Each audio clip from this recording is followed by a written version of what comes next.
Thank you very much for joining for today's Bhakti Vaibhav class. So, in the last week, we were discussing from chapter 7. So, wherein, by the request of Lord Brahma, the Devatas and all the Brahmana priests and the great rishis, Lord Shiva agreed upon to rejuvenate the entire sacrificial arena.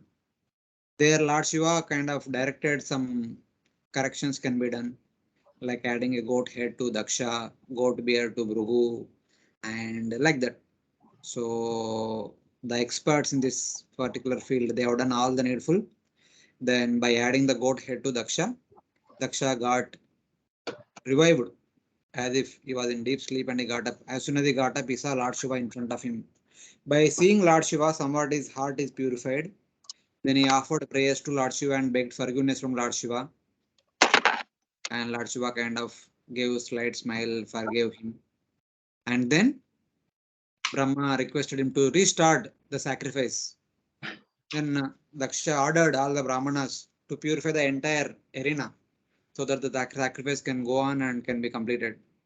So then the Ritvijas, the Brahmanas, the priests, offered oblations in a particular direction in order to invoke the presence of Lord Vishnu, in order to purify the sacrifice. Then Lord Vishnu appears in that sacrificial arena. So that is where we have stopped. Though we discussed all the way up to 19, just we read through once. Maitreya is narrating what's happening now. So here Maitreya says that being forgiven by Lord Shiva, Daksha, with the permission of Lord Brahma, undertook the sacrifice along with the priests and teachers. For performing the sacrifice, the Brahmanas offered Purodasa related to Lord Vishnu in 3 vessels in order to purify the sacrifice from the touch of Virabhadra. So previously Virabhadra and his followers came and destroyed the sacrifice, contaminated the sacrifice. Now it needs to be purified. So by offering oblations to Lord Vishnu, they started purifying. Then it is said, O Vidura, Daksha using the Advaryu priest to offer oblations, concentrated with pure mind. Vishuddhaya Diya Tadyav, so that the Lord appeared. At that time, so with a pure mind, meditating on this Lord Vishnu, let Lord Vishnu be appear in this particular arena. Thinking like that, he offered the oblations with a pure heart. Then, as a result of that, Lord Vishnu appeared there, diminishing the effulgence of the Devatas and all the assembled great sages by his own effulgence, which shown in 10 directions, arrived on Garuda, whose wings are the Bruhat Ratantara verses. So Lord Vishnu appeared in that particular assembly, in that particular sacrificial arena, being seated on Garuda. So then, in the next 3 verses, there is a wonderful, beautiful description of the beautiful form of Lord Vishnu. Very nice analogies are explained in these 2 verses. Very endearing description of Lord's form. So we'll continue with verse number 20. Hare Krishna.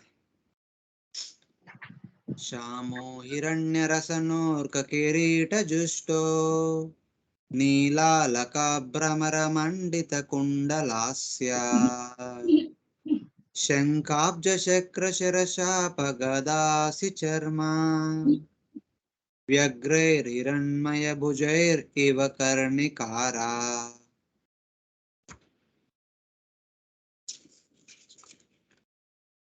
His complexion was blackish, his garment yellow like gold, and his helmet as dazzling as the sun.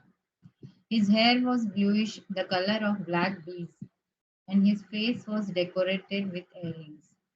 His 8 hands held a conch shell, wheel, lotus flower, arrow, bow, shield, and sword, and they were decorated with golden ornaments such as bangles and bracelets. His whole body resembled a blossoming tree beautifully decorated with various kinds of flowers. Yeah, there is a wonderful description of Lord's face and his whole body. This verse and next verse goes into many comparisons with which the form is described. Here, Maitreya Muni is saying that the Lord was dark in complexion with a golden belt. Shamo Hiranya Rasano. So the form of the Lord is in golden, was dark in complexion, the Shama color, and at the waist there is a golden belt, and he was wearing a crown shining like the sun. Arka Kirita Justo.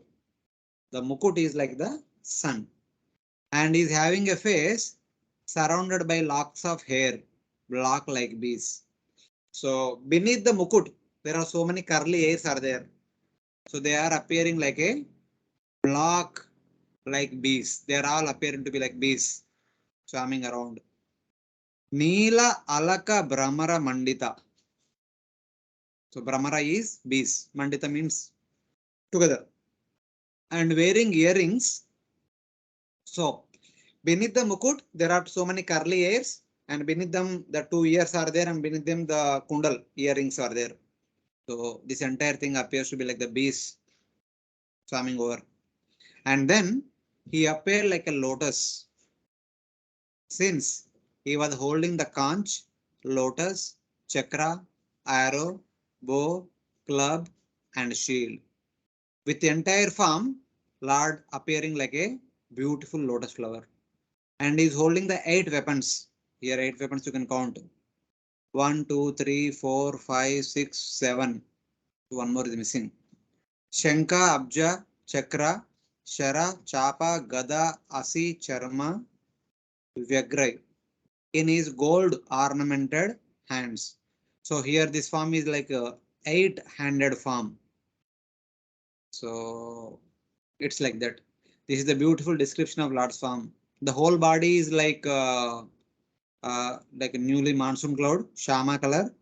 At the waist there is a Hiranmaya Rasana, means basically the Pitambara, like which looks like a belt, and on the head there is a crown, and there is a curly hair around, and the ears have earrings, and then Lord appears to be like a lotus holding all the 8 weapons. Like the lotus plant is there.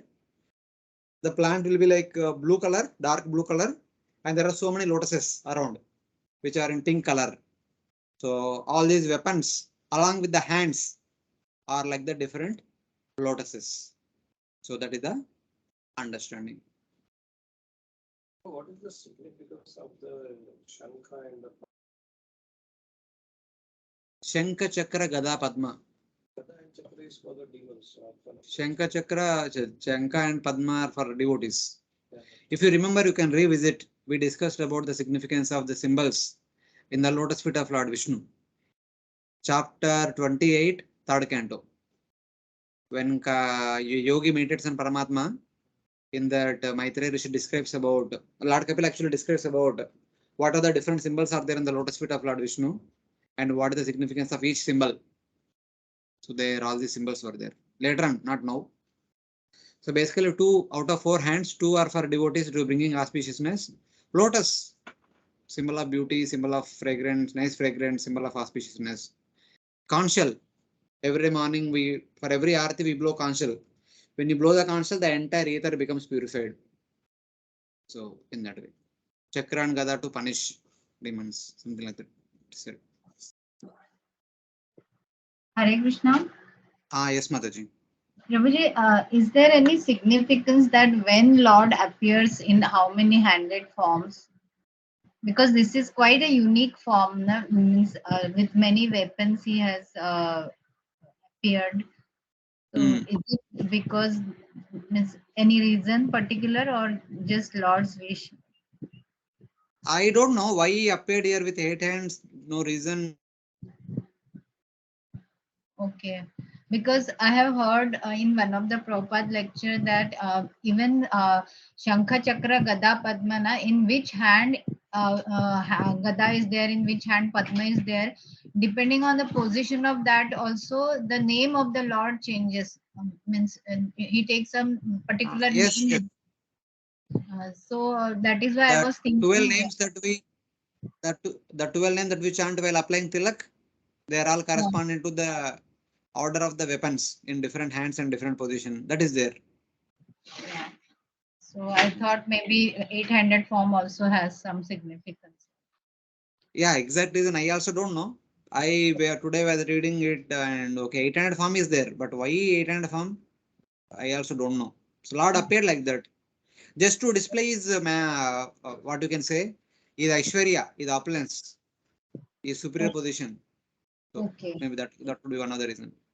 Okay. And one small thing was, Prabhuji, here it mentions that his hair was bluish and the color of black bees. Means the black bees also have some bluish color or bluish tinge in them. And that was the color of the Lord's hair. Neela Alaka Brahmara Mandita. It is Neela Alaka, na? Neela means what do you say? You consider it as blue or black? Blue, na Neela is blue, na Prabhuji. Even in Damodara Ashtakam it comes bluish hair. So here it is written as black. Black like bees, but surrounded by locks. It mentions that his hair was bluish, the color of black bees.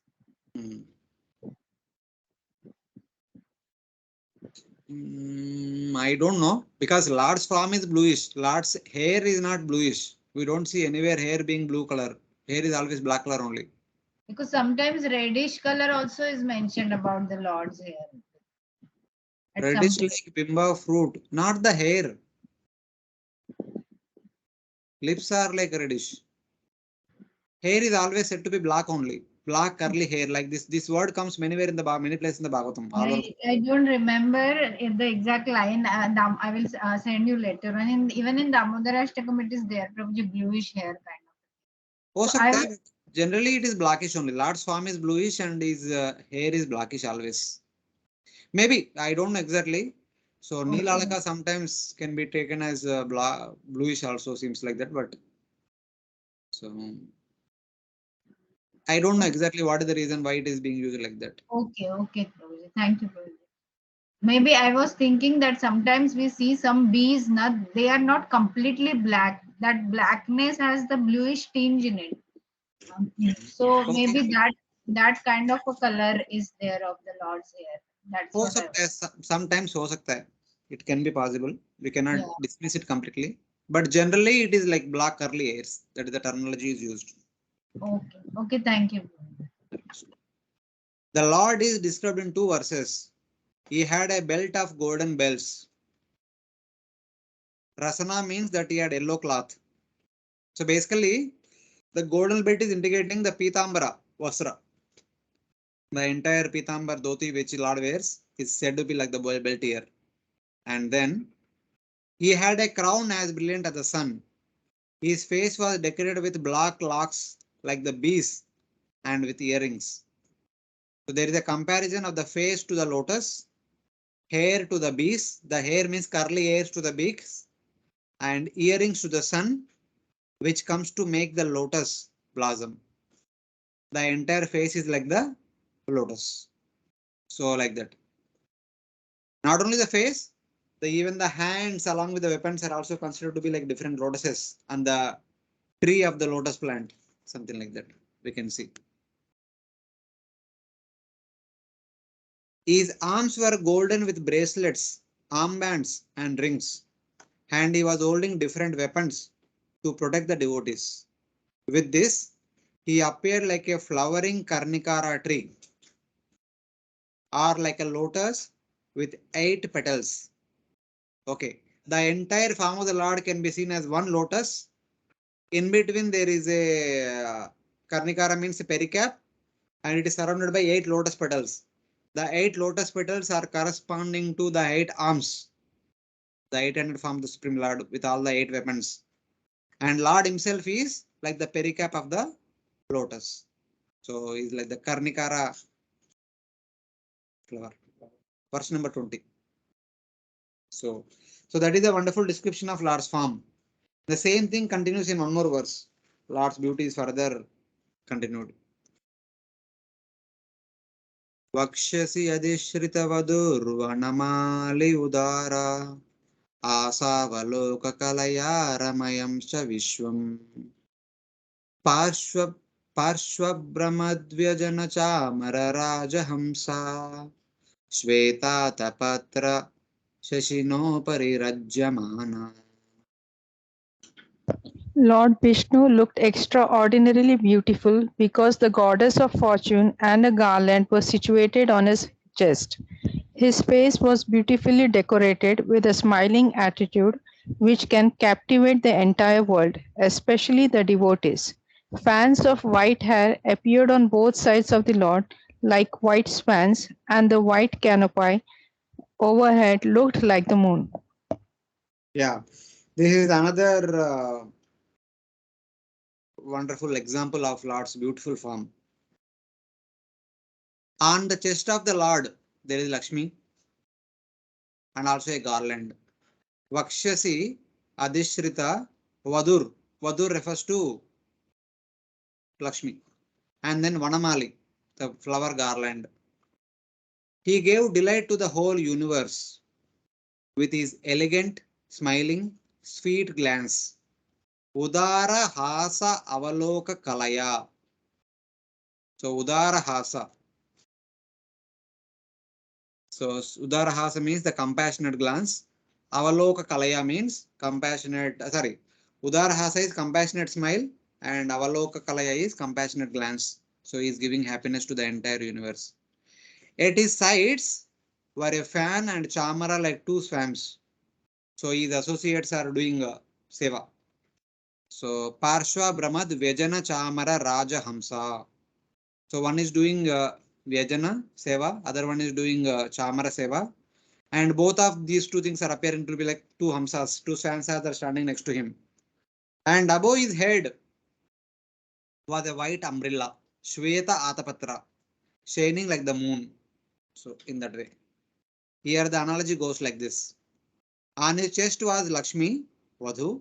He gave pleasure to the whole universe by the skill of his smiling eyes, raining jewels of sweetness. So Udara means sweetness. And then, what then to speak of the sweetness of those eyes give to the devotees? If the Lord's smile itself is, sorry, so he gave pleasure to the whole universe by the skill of his smiling eyes. Then what to speak of the sweetness of those eyes give to the devotees? If the entire universe is getting happiness, then what kind of happiness devotees will get? The Lord's smiling glance, which gives happiness to the entire universe. If the Lord appears in front of the devotees, then what kind of happiness they will get? They will get thousandfold, much more than the happiness experienced by normal people. So in that way. The fan and chamara by his sides were like two fans. Above was a white umbrella like the moon. Below that was his crown like the sun. Beneath that was his face like a lotus. Beside his face of both sides were two more suns in the form of two earrings. At his sides were two swans. Below his face was Lakshmi on the chest like lightning. Everything together was like one 8-petal lotus. Daksha saw Lord Vishnu with moon, sun. Moon is the umbrella, sun is the mukut, lightning is the Lakshmi. Bees are the curly hair. Swans are Chamara and Vajana. Shanka, Chakra, Gada, Padma, bow, arrow, and shield.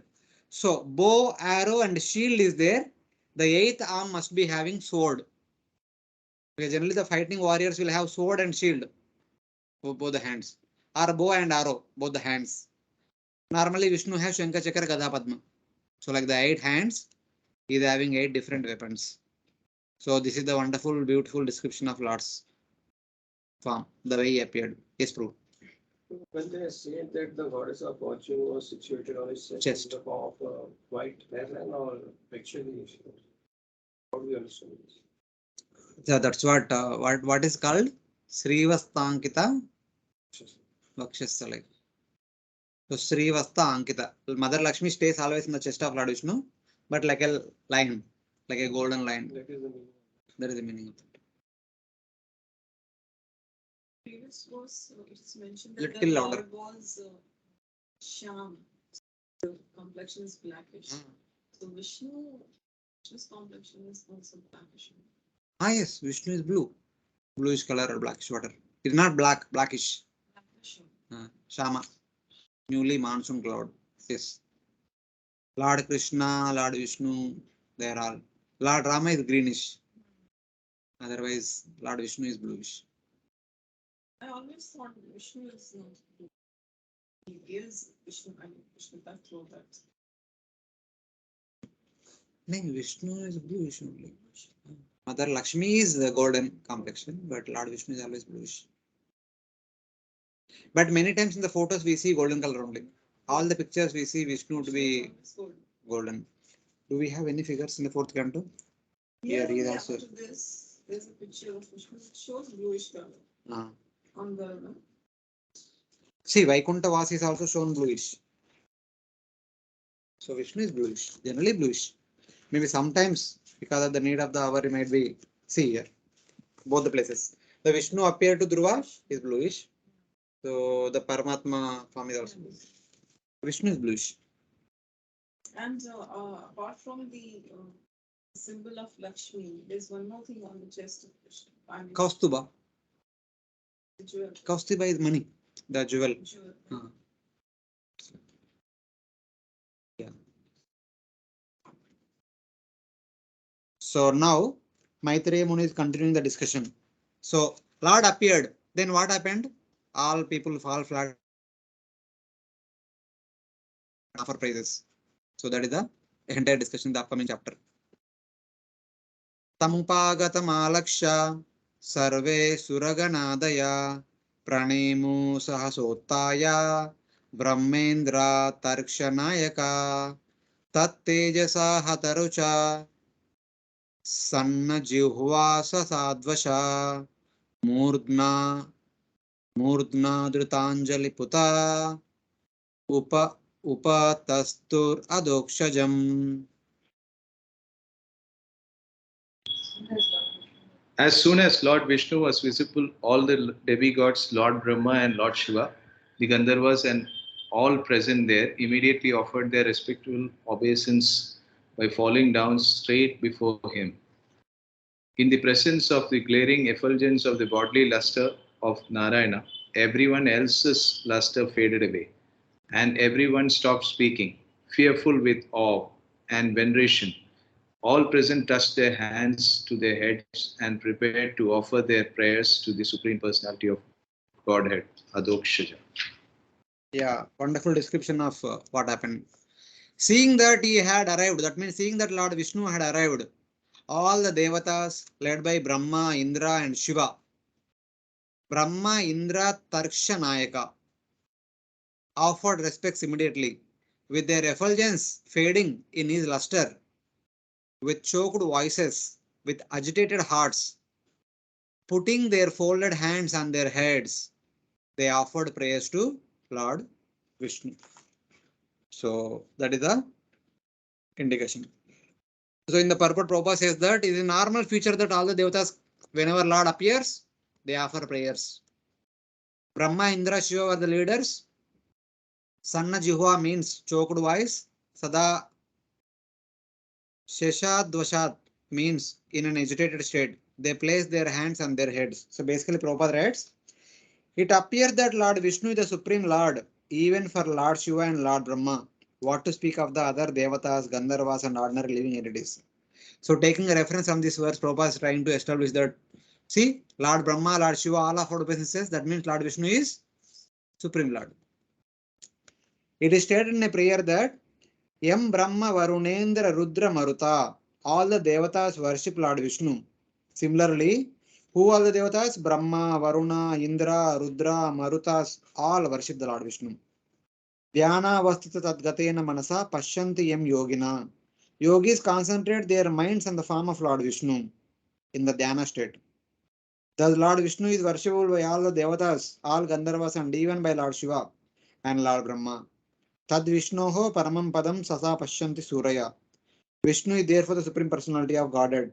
Even though Lord Shiva was previously referred to in prayers by Lord Brahma as the Supreme, when Lord Vishnu appeared, Shiva also fell prostrated before him to offer respectable obeisances.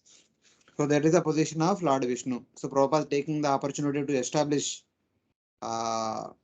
position of the Supreme Lord. So one interesting, Brahma is Brahma, Indra is Indra. Traksha, Traksha, if you see word to word translation, 3 Aksha, the personality with 3 eyes. So that is Lord Shiva. Yeah, in that way. And these 3 are the leaders of all the devatas and the brahmanas assembled there in that arena. So in that way.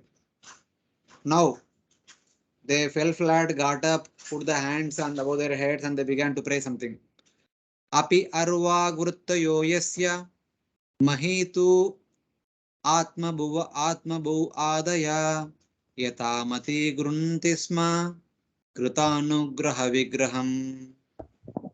Although Sorry, the Prabhuji, mental sorry to interrupt. Prabhuji, the previous word you said Traksha. Where is it, Prabhu?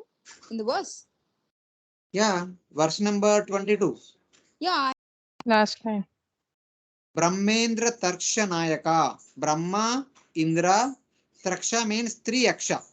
The personality with 3 eyes. That is Lord Shiva.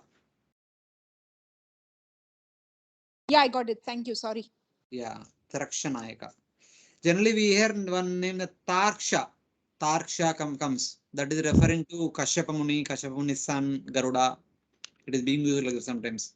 But here it comes Traksha. Traksha is if you divide the Sandhi, it becomes 3 Aksha. There is only one person who has 3 eyes. Lord Shiva only.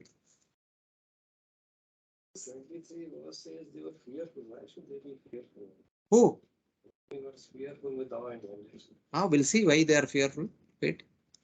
Brahma and others with meager senses compared to the greatness of the Supreme Lord, to the best of their ability, praise the Lord who appeared by his mercy. Kruta Anugraha Vigraham. Out of compassion, Lord displayed his own Vigraha, his own form. So,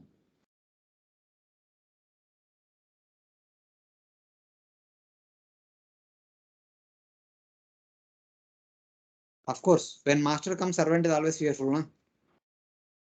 But they were smiling, no? You just said that the devotees are happy to see his face. Devotees will be happy to see, but now they made mistake. All the devatas made mistake of offending Lord Shiva, taking part of that sacrifice when Lord Shiva is not respected. So in that way. So they are afraid. Lord Vishnu has come, he will again punish us. Already we went through one punishment, again one more punishment. So something like that. Mahi means in comparison to his glory. Their senses were meager in comparison to Lord's glory. Basically, the devatas themselves are very shining and bright personalities. But when Lord Vishnu came, in front of Lord Vishnu's personal effulgence, the effulgence of Brahma, Shiva, and all other personalities has become like meager, very insignificant. So that is understanding. The Lord sacrifices performed, or is it just a special case? We see in the Bhagavatam many places he appears whenever there is a need. There's a In need order there, in order to reconcile the subject matter, he comes. Even when Prithu Maharaj performing Yajna, Indra is stealing the hearts after hours, then Lord Vishnu appears to reconcile the subject matter. Sometimes, whether he comes or he sends one of the Yajna Purusha who comes with the sweet rice from the Yajna Kund, he gives it the Yajaman, and then eventually many things happen. So it's like that. mostly in critical situations. Yes. I was wondering, and because I came late, I was wondering if Vishnu I can answer. Then I went back and saw the verses that. We briefly mentioned in the last class, and we kind of reviewed before we came. So it's like that. So Prabhupada writes about in this purport the greatness of the Supreme Lord in comparison to all the devatas and all of us. So Prabhupada actually elaborates on this verse. Ata Sri Krishna Namadi Nabavet Grahyam Indriye Sevo Nukai Jivado Swayam Eva Spurati Yata. So generally Lord is so powerful, we cannot understand him through our material blunt senses. But there is no other way to understand him, engaging our senses service of Supreme Lord. Rishikena Rishikesha Sevanam Bhaktir Uchate. The only way we can understand Supreme Lord is by engaging our senses in the service of Supreme Lord. If you remember a couple of days back, I don't know whether all of you could attend or not, Nityananda Prabhu gave Bhagavatam class. So he was establishing so many things, how to understand the Lord. Instruments, our senses and body is like the instrument. With these instruments, we are interacting the material world. But these instruments will not help us to understand the Supreme Lord. So because Lord is transcendental, the senses are material. So in order to connect the transcendental Lord with the material senses, we need to have a converter. We said many things, scriptures. Yeah. So this is like the via medium. Shastra, Guru, and then finally Bhakti. Bhakti is like the adapter which converts the US plug system to Indian plug system. So the interface via medium. So Bhakti is basically engaging our senses in service of the Supreme Lord. Sarvopadi Vinmuktam Tatparatvena Sevanam Rishikena Rishikesha Sevanam Bhaktir Uchite. So in that way. Even in that Rupa Goswami says Anushilanam. Anukulena Krishna Anushilanam. That is basically engaging all our senses in service of Supreme Lord in a favorable way, not in a opposite. Same thing. That is the only way. The same thing here also. Atha Sri Krishna Namadi Na Bhavet Grahyam Indriye. With our blunt senses, we'll never be able to understand the Supreme Lord. But we don't have anything else. We only have senses. But how we can do it? Sevo Nukehi Jivado. Engage all our senses starting with Jiva. Jiva Ado. Because Jiva has got two functions. Jiva is a Jnanendriya as well as it is also Karmendriya. So by indicating Jiva, the 5 Jnanendriyas are included, 5 Karmendriyas also included. So starting with Jiva, all the 10 senses are supposed to be engaged in service of Supreme Lord. How? Seva Unmukha. Not some simple seva. Not some neglectful seva, indifferent seva, not like that. Unmukha seva means favorably disposed and the seva rendered for the satisfaction of Supreme Lord, for the praise of Supreme Lord, willingly, not by force, not by grudgingly, something like that. Then Swayam Eva Spuratiyada. So when we dedicate our senses in the service of the Supreme Lord, engage them in a favorable way in the service of the Supreme Lord, Lord will reveal. Ye edamam prapadyante tamstaiva bhajamaham. So that is the understanding. So this is like answer to all your, doubts and questions. ये था वहाँ प्रपद से मतलब कुछ भी बोलो तो ये था. No, it's not like that. It is actually, it makes sense. It gives us a proper understanding. So devotees say that I am practicing bhakti from 20 years, 30 years. Why I am not getting? Okay, practicing bhakti is one thing, but with what intensity? With what kind of sincerity we are practicing bhakti? So that there we can say Etama Prapadante. So if we are superficially performing bhakti, Lord also superficially reciprocating with us. If we are intensely performing bhakti, Lord will reciprocate with us intensely. That's what Sukadeva Goswami says in the second canto. Akama sarvakamo mokshakamo udaradi tivrena bhakti yogena ejeta purusham para. One should worship Lord Vishnu, Paramapurusha, with tivra bhakti, not with superficial bhakti. So it's like that. If given, if I have to set the priorities, okay. So in that, my health should be my priority or my devotional activity.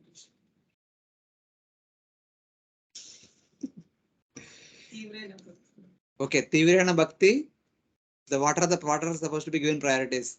Health, bhakti, family, job, anything else? Hare Krishna, any devotees online? Can you please help us understand what should be given high priority among these multiple options? Bhakti, health, taking care of the family members, and office work, and what else? Which is the Yeah. central means whatever Maya and yeah. Balance है प्रभु जी. गौर कपाल प्रभु का lecture एक attend किया था मैंने, उसमें प्रभु जी बोलते हैं कि मतलब ये चारों मतलब 4 व्हीलर का, कार का 4 व्हील्स है, तो सबको हमको मैनेज करना ही है. मतलब एक साथ में 4 व्हील्स को हम लोग जैसा मैनेज करके गाड़ी चलाते हैं, जैसा ये चारों को मैनेज करना है. Okay. Any other devotees have different example also? This is very good example. Thank you for sharing that. Prabhuji, one thing is body exercise is important basically to grow in spiritual this thing. So if without health you cannot grow. So you need health. So for that exercise or whatever is there is important to maintain the body to do good, so that you can put your best at the spiritual working. Okay, Mataji, This thank is you. according. Yeah. Okay. Any other Prabhuji, devotees? I feel means at particular time we may have to give prioritize particular thing. Like suppose some family problem is there, so that time our prioritization list will change. The family will go up, but baseline for all everything will always remain devotion, because that is our propelling force, I think. But at particular time, as per the time circumstances, we may have to put certain things on priority sometimes. Okay, thank you, Mataji. Bhakti should be on the priority. Remaining all should be taken care according to the need of the hour. That's your answer. Okay. I'm asking. That's my No. question. You got answers? So many answers are there. So what is your answer? No. But Prabhuji, one more thing also I feel, whenever you're doing work or whenever you're being with the family, though it is difficult, I don't see that it is possible fully. But the base has to be bhakti. You know, whenever you're serving even your parents or your family members, the base has to be bhakti. It has, then the selfishness part reduces to some extent, to major extent. I feel this is what I experience. Even work-wise, no, it is basically you're earning to be forward yourself in bhakti. So whatever you're doing, it's the goal is bhakti. So then the complete perspective changes. Yes, Like if thank I you, work, Mataji. Thank you, if I work Many, for okay. so Prabhuji, many can things I are there. add one point? Yes. Prabhuji, this thing comes up very frequently, whatever we are discussing. And one more thing, what I have heard and what I have understood is like for the family also, if the family members are devotees, and if we are serving them in a mood that I'm serving Vaishnavas, if they are more advanced than our own self, then we are trying to learn things from them and we are serving them. And if they are not advanced, they are at a lower stature than us in bhakti, then we are trying helping them to grow. If in that mood we serve the family, then that serving the family also becomes the part of devotion. And if the family members are non-devotees, then if one's mood is there that I'm trying to help them to come to a level of devotion, then still that serving will become the act of devotion. Please correct me if I'm wrong. Okay, that is required whether they are devotees or non-devotees. We need to take care of the family members in every case. I asked about the health. So here Mataji's question is about health and bhakti. Of course, other parameters also we added. So one thing is, so as Mataji in the beginning said, quoting Gaurav, that we need to take care of all these things. If health is not good, if we are bedridden, we will not be able to practice bhakti. Whatever bhakti we are practicing, will not be able to practice. At the same time, within the family, among the family members, the relationship is not good. Still, then there is a mental problem. We will not be able to practice bhakti. And if our situation in terms of our daily maintenance and financially etc is not good, then also will not be able to practice bhakti. So we need to take care of our livelihood. So from that point of view, all these things are required. So we cannot say that okay, these things are not important, not like that. We need to take care of all those things, doing the needful, keeping bhakti in the center, and keeping our goal of going back home back to Godhead in the forefront. So all things should be directed towards that. That's why Lord Krishna says very nicely in the Bhagavad Gita. Like final essential true, what you can say, the essential teaching of entire Bhagavad Gita is Yat karoshi yadashnashi yadjuyoshi tadashiyat yat tapashasi kaunteya tatkurushva madarpanam. So taking care of the health when it comes, Lord Krishna says indirectly. Yat karoshi yadashnashi. Ashnasi means eating. So health goes bad. It all depends on whatever we eat only. If our eating is not good, health goes bad. Yes. It may not be immediately, but it has a remote connection. All our health problems are due to our food habits. It has something to do with age also. Of course, age, that is old age. I mean, that is the next thing. So that then anyway it will come. We cannot stay without that. I mean, you cannot expect 80 years may 18 years. Jaisa Rayanega. Not that way. So that they cannot be avoided. But basically, we need to be careful in all aspects. Yadashnashi, yajyoshi, tapashasi, tatkurusha madarpanam, like that. Whatever, everything, whatever we do every day, all these things should be done as an offering to Supreme Lord. So in that way, we take care of everything, and we also take care of our bhakti. So in that way. What to speak of all of you? All of you are like closely becoming 60s. We brahmacharis are in 30s, 40s. We are also not well. Not to me, but in general, brahmacharis also fall sick very frequently. It's not. Because you do extensive services because you are not taking care of your health. Oh no, so many things are there. We'll discuss some other time. So now, But Prabhuji, why brahmachari is falling sick? In fact, you all are leading. It will be better. In fact, your health will be better than us. The concentration is fully on spiritual reading. both are different. Memorizing. Bhakti is different, health is different. Both are different. So okay, eating prasadam is spiritual or non-spiritual? Eating prasadam. Ah. Prasadam is spiritual. Overeating prasadam? Overeating is bad. Ah. So But in the that name of happens prasad, once in the name of prasadam, eating pizza pasta is spiritual or what it is?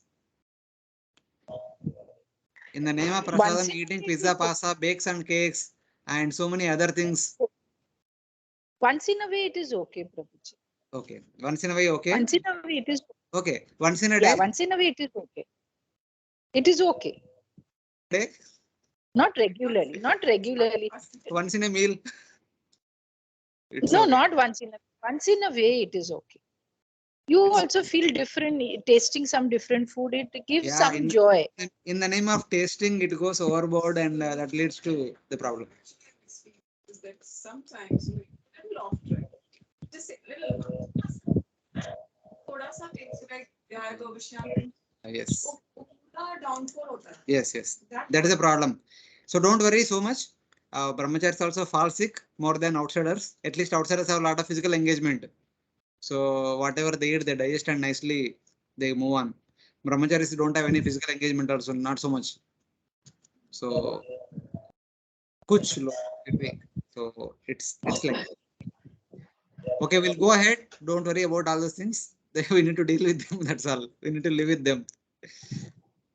That so much of physical work.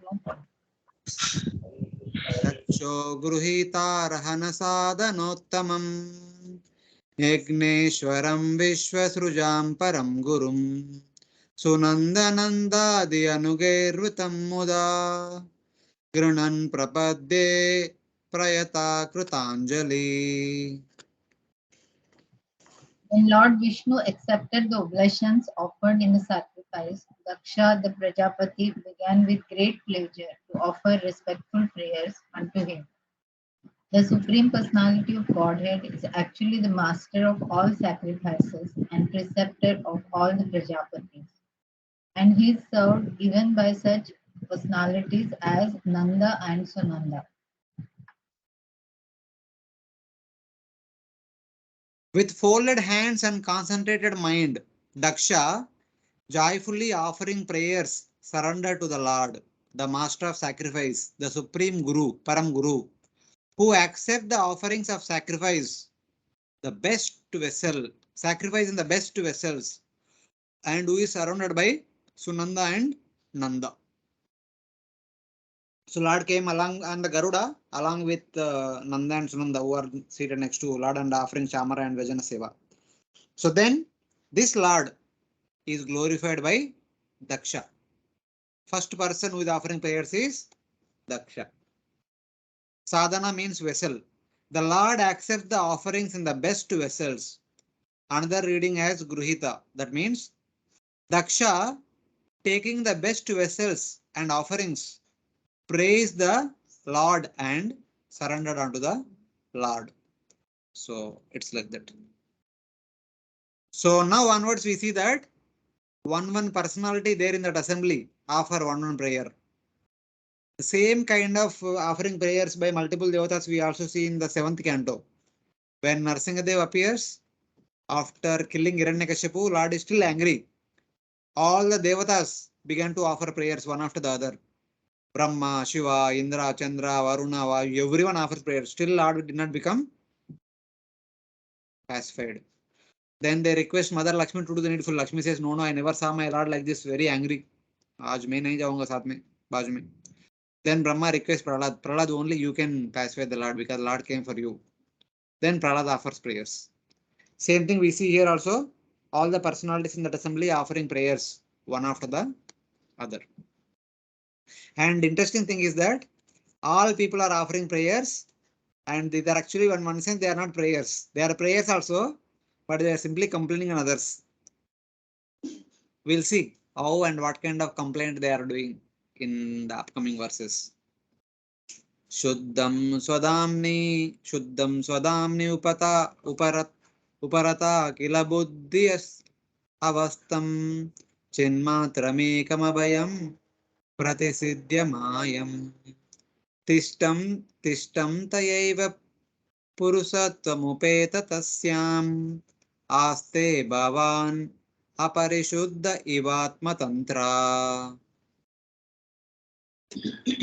Daksha addresses Supreme Personality of Godhead. My dear Lord, you are transcendental to all speculative positions.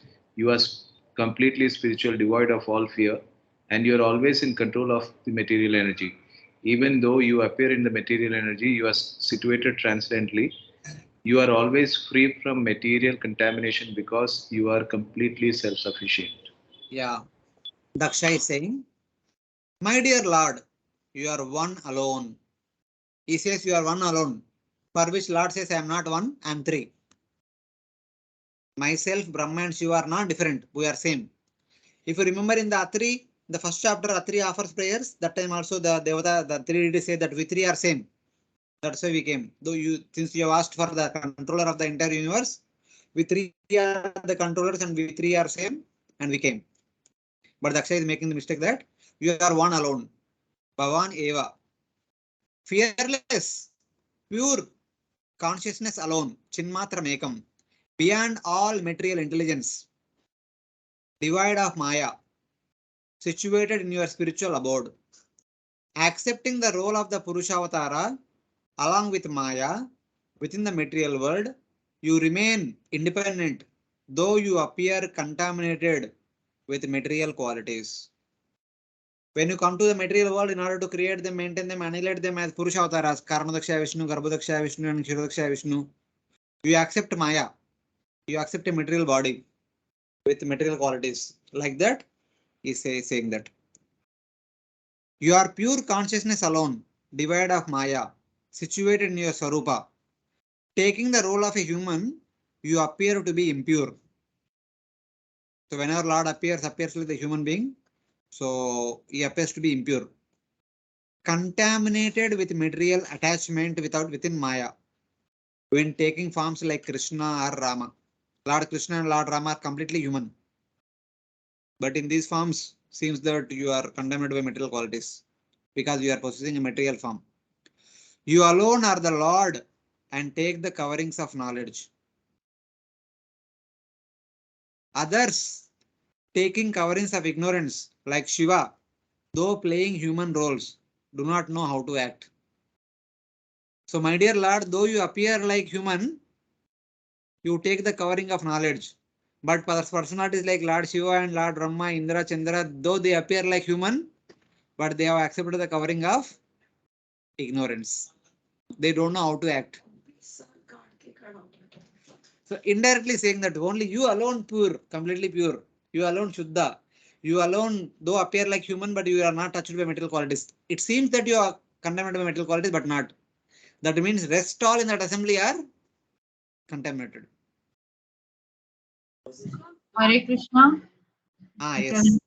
Prabhuji, but because we are glorifying Supreme Lord, we should not again try to say bad thing about the Tadi of the Lord. No? Like it's saying that they do not know how to act is not a very good way of talking. Okay. No problem. So they are all in that one assembly. They are all almost equal on the equal platform. So all of us are also practicing bhakti. We also have so many neighbor devotees. So when we come to temple, when we meet our old acquaintances and other friends, we start talking about this devotee did to me like this devotee to me him like this devotee spoke like this devotee behaves like this, not very good behavior, not very harsh speaking like that. Do we complain? Or do we share with other devotees? Not complain, but do we share with other devotees? Yeah, we do sometimes. The same thing they are doing.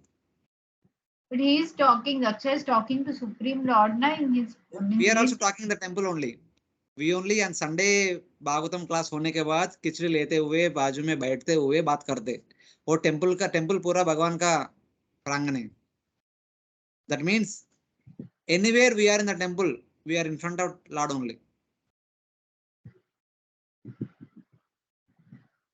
What I means my confusion is Prabhuji, here Daksha is trying to specifically offer prayers to Supreme Lord. Yes. So while offering prayers to Supreme Lord, within the prayers itself, he is putting some sentences which may be not very good or not very convenient for the devotees of the Lord. Then what kind of a prayer it is like that I'm trying to. So see, I don't know why Daksha is doing like that, but what I can say is when we come to temple, even what to speak of congregation devotees, we brahmacharis, we are staying in the temple only 24/7. So we also keep complaining about one devotee to other devotee to other. In the temple hall, in the morning, while Guru Puja is going on, through one ear we'll be hearing about Guru Puja, through other ear we'll be hearing about some comments, some critics about from some devotee about some other devotee. So then what to speak of that? I'm not talking about somebody else speaking to me. I only complained about many devotees to many of us senior devotees, or talking about some other devotees to one of my close friends. So yesterday I saw Vata, a devotee, this Prabhuji behaved with me like this. Temple is meant for the worship of the Supreme Lord. By the way, we do that while doing so many other things. ये भी वही हो रहा है ना. I'm not finding fault with Daksha. So apparently here, with whom they will share, for them, for everyone is their authority is their what we can say, their counselor is Lord Vishnu only. They are talking to their counselor. they are trying to clarify their concerns, doubts and all. Their what we can say, relationship problems. So अभी इतना गोट का head मिलने के बाद भी he has the guts to say that they don't know how, Shiva doesn't know how to act. I don't just understand. Yeah. Yes, Prabhuji, you are trying to say something? Na, Prabhu?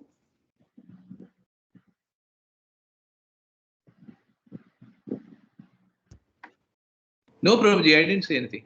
Okay. We heard some voice, that's it. So whatever it is, my little understanding is, as per my knowledge goes, we are also staying in the Brahmacharya temple only. Brahmachari ashram is part of temple only, but still we keep complaining about other devotees in the temple hall. While Guru Puja is going on, while Darshanarth is going on, or while what you can say, while chanting is going on, may not be while Bhagavatam class is going on. So it's like that. It happens. It is practical. Unless until we are completely pure, 100% pure, we completely focus on bhakti activities. Till then, we need to work on. So there is no way, shortcut. We need to work hard for this. Where did you get this? Hare Krishna Prabhuji. For glorification only, and all is true. This is reading between the lines. This is not reading between the lines. Reading between the lines. This is Acharya's commentary. Don't find fault with the commentary. And also little bit Jiva Goswami's. Yeah. Yes, Mataji. Prabhuji, I have a question. See, as you said, I sometimes feel that it is much easier to get along with people in the outside world. Sometimes devotees, how do you do when they do wrong or whatever? Is it that you need to tolerate, or you need to open up to them, or you need to keep quiet, or what is the right way? I fail to understand, and I feel that devotees doing, maybe saying something will distance myself with them. So that is the reason. How Shiva is glorified among the circles of devotees? How we glorify Lord Shiva? What we say about Shiva when it comes to Vaishnavas? Here Mataji is saying that Vaishnavana Meta Shambhu. Is that right? That is the way we glorify Lord Shiva? So, no, yeah. Vaishnavana, that is correct. So, in the very beginning of this section, Daksha was criticizing Lord Shiva. How did Shiva respond?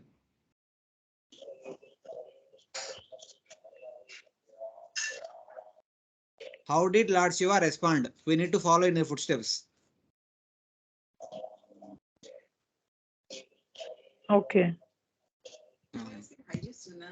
Hare Krishna, Prabhuji, there is one more sentence in this commentary which is again still very confusing, where it is Daksha is saying that taking the role of a human, you appear to be impure, contaminated with material attachment within Maya. When taking forms like Krishna or Rama, we say Krishna is the eternal form and he's above, beyond any Maya or anything. And here Daksha is saying that you appear to become contaminated with material attachment within Maya. This line, this line, there is a discussion comes in the next purport. Next purport talks about this line. Taking the role of a human, you appear to be impure. Taking the role of human is the conception of Daksha. Why? Either Mera slides me. So that we will discuss in the next purport. Why it is so? We are why Daksha is saying like that we'll discuss. Hare Krishna Prabhuji, see, Lord Shiva was quiet over the matter, okay? But Prabhuji, I think this is one thing I am experiencing, that it will affect the health on the long run. If you keep quiet for a long time, it will affect the health. See, there are times when it gets wait. Health is not affected by keeping it quiet. Health is affected by thinking about it continuously. Prabhuji, if it gets unbearable also, health is not affected. You get headache. This is my personal experience, Mataji. Since morning, I am also thinking about something. My mother complained about my brother in the morning. She spoke to me for 1 hour. And since morning, my mind is out of order. I can't tell anything to my brother. I can't tell anything to my mother also. If I say one word, they will continue to fight with each other. Then again, my mother will complain to me. Because I am staying away, since he is staying somewhere nearby. So he is only our hope. And he is only the pinprick for my mother. So should I say him not to go home, or should I say him go home sometimes and fight with mother and come back? I am in dilemma. Middle one. There is youngest brother. He is on that side. He is in Pondicherry. I am in Mumbai. In between mother stays. So many practical problems are very difficult to deal many times. But my understanding is that the issue may be small, but it becomes bigger. It becomes bigger when we constantly think about it. So very difficult to not to think about it. But that is the problem currently. We are not able to think of Krishna. So all these other things are occupying space in our mind. So because I am going through that problem, I'm telling about it confidently. But when you talk, no, Prabhuji, it really shows that it's not that only we are going through. I mean, it is with everybody. Then it is that is what I'm experiencing. See, this is what is the 11th canto. We hear this from 24 gurus. Out of 24 gurus, one of the guru which Dattatreya says was, what is the other name? There is a nice verse. Pingala? Pingala. So there is a nice verse. Sorry, I don't remember exactly. Asha hi paramam dukkam. Yes, thank you, Mataji. Asha hi paramam dukkam. Nairashyam paramam sukham. Iti sanchintya skantasid. Sukham suswapa pingala. As long as there is asha, as long as there are expectations. So we have a lot of expectations that all devotees are like completely peaceful, completely generous, completely compassionate, and completely, what we can say, extending. Yeah, they are supposed to be like Lord Vishnu. Whatever mistake I do, they should tolerate. They should never hurt me. They should never speak harshly to me. They should never behave wrongly. As long as we have all such a kind of expectations, Asha hi paramam dukkam, we only get misery. And when we have no expectations from others, Nairashyam paramam sukham, we are completely happy. So Pingala, since morning till late night, almost midnight, she was waiting for some customer who will come and give her physical happiness, who will come and give her wealth so that she can be more happy. Like that, she was waiting till midnight. And at the midnight, she's thinking that Santam Samipe Ramanam Rati Pradam Vitta Pradam Nityam Imam Vihaya Akamadam Shoka Dukka Maya Pradam. So, I mean, I'm not getting the last line. So basically says that though Paramatma is there next to me in the heart, in the core of my heart, Santam Samipe Ramanam Rati Pradam, who can give me complete happiness. Vitta Pradam, he can give me complete money also, complete wealth. Not once in a while, Nityam, every day.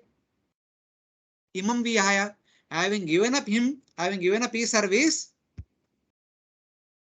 Akamadam, Shoka Moha Pradam,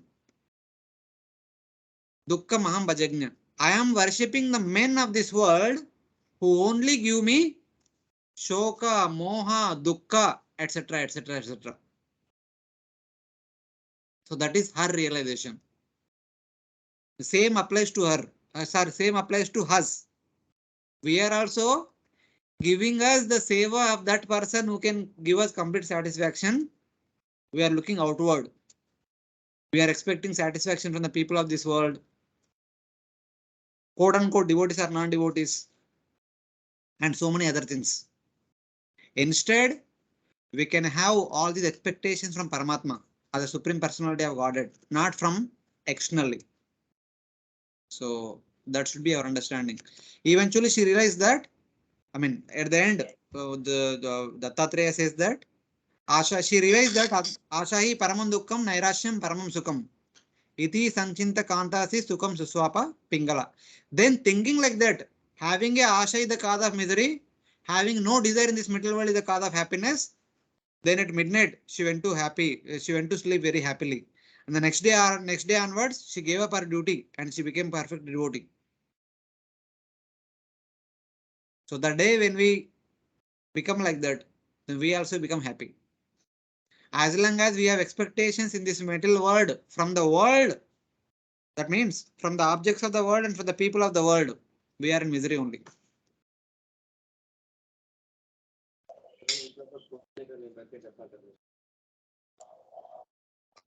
Prabhuji saying that इतना सोचने का नहीं, बैठ के जपा करने का. बैठ के जपा करेंगे तो डांट पड़ेगा घर पे, काम भी करना पड़ेगा. Connection, even Damodar Prabhu gave a lecture today. He said that everything, whatever happens to us, only because of our mind, not because of our karma, not because of the time. It's just control of mind is very. नायन जनों में सुख दुख हेतु नादेवतात्मा ग्रह कर्म काला. Mana Paramakaran Mamananti.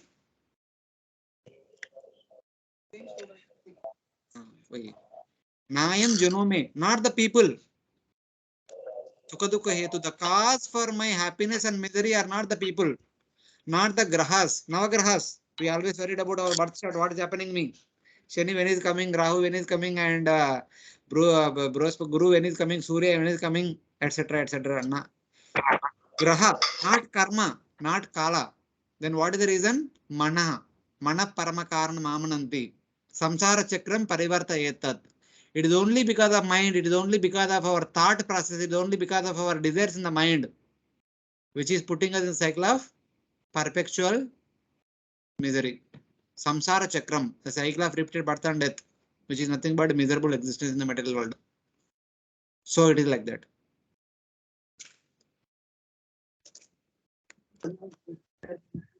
Okay, thank you, Prabhuji. Thank you. Yeah.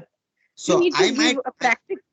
I might You need quote to so many shlokas, I might explain so many philosophical, but practically we need to deal with it. It may not happen overnight. We need to burn Yeah. our fingers 10 times. So 11th time we may realize. Yes, I agree, Prabhuji. And you need to give 10 minutes or 15 minutes class on practical working every day. I think that will really help. Really, really. Okay, thank you, Prabhu. Thank you. Thank you. Hare Krishna. So, though Daksha is glorifying Lord, by the way, he is also complaining Lord Shiva and others. So, my dear Lord, you only spotless, remaining all have some spots. So, indirectly, he is hinting at Lord Shiva. Having heard the, okay, further we'll read through. Lord Shiva manifested himself as self-satisfied and indifferent to me. Daksha is saying, Lord Shiva manifested himself as Atma Rama and acted indifferent to me. I am his father-in-law in that assembly. He was sitting quiet, did not opening his eyes, not recognizing that I have come, not even getting up and offering obeisance. I am his father-in-law. What does he think? He think himself is self-satisfied? Atma Rama. However, hearing of the death of Satrajit, your father-in-law, you went to Satyabhama with Balarama and began crying. I mean, like giving a comparison. So he's saying that, okay, first time he acted like self, second time also, when his wife died, he sent Veerabhadra, he destroyed the sacrifice, he killed me, and he remained peaceful. My dear Lord, as Krishna, when your father-in-law died, you went to Satyabhama and began to cry, began to weep, but did not come here and cried. You did not shed even one tear at the death of me. He only killed me. When Krishna and Balarama heard this news, O king, they exclaimed, Alas, alas, this is the greatest tragedy for us. Thus, imitating the ways of the human society, they lamented. Matlab, Krishna and Balarama lamented, their eyes brimming with tears.